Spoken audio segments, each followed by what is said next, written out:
3 takeaways from the Jets' 3,421 Thursday night win over the Bills. 1.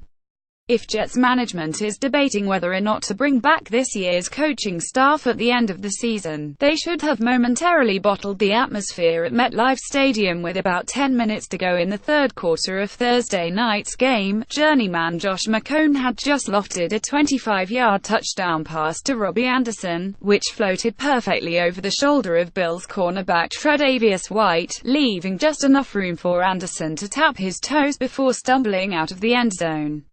A scattered, but involved crowd began waving the white promotional towels handed out in the parking lot pregame, and, for a second, it was easy to forget that this team pivoted to a full rebuild before the season started and was left for dead by plenty of analysts present, company included.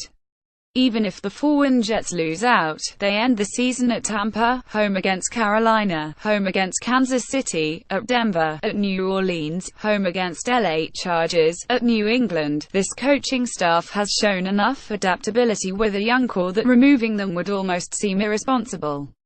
To be clear, this wasn't Yankee Stadium during a Game 7, but I've seen plenty of bad, poorly attended primetime Jets football where a second-hand ticket costs less than a shock top at the concession stand. This wasn't that, and it easily could have been. Offensive coordinator John Morton has not only earned the right to mentor a young quarterback should the Jets go that direction in this year's draft, but may be one of the more desirable coordinators around the league to do so. It was impressive to see the way the Jets bullied their opponent Thursday. At the beginning of the fourth quarter, McCown had attempted just 19 passes to 22 designed rushes between Bilal Powell and Matt Forte. Forte was averaging more than 5 yards per carry. Powell was over 8 for a time. Moments like this are typically few and far between for the Jets, who were coming off a 3-game losing streak.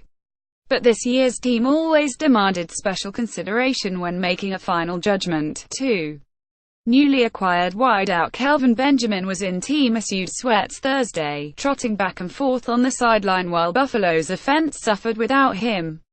While Benjamin isn't necessarily an immediate scheme fit, Tyrod Taylor can use a strong, rangy receiver who can position himself against cornerbacks.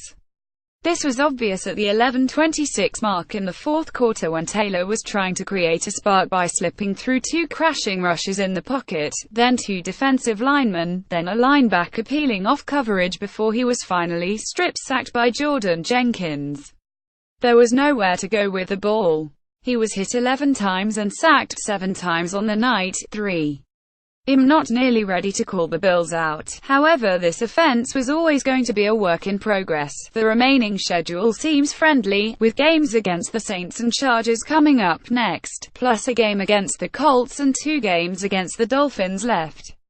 But Benjamin needs to be more than just useful down the stretch. He needs to help offensive coordinator Rick Dennison refocus this vertical passing game. Taylor seemed more inclined to stretch the field when Charles Clay was in the lineup, but the tight end hasn't played since October 8 due to a knee injury. The more big targets, the better.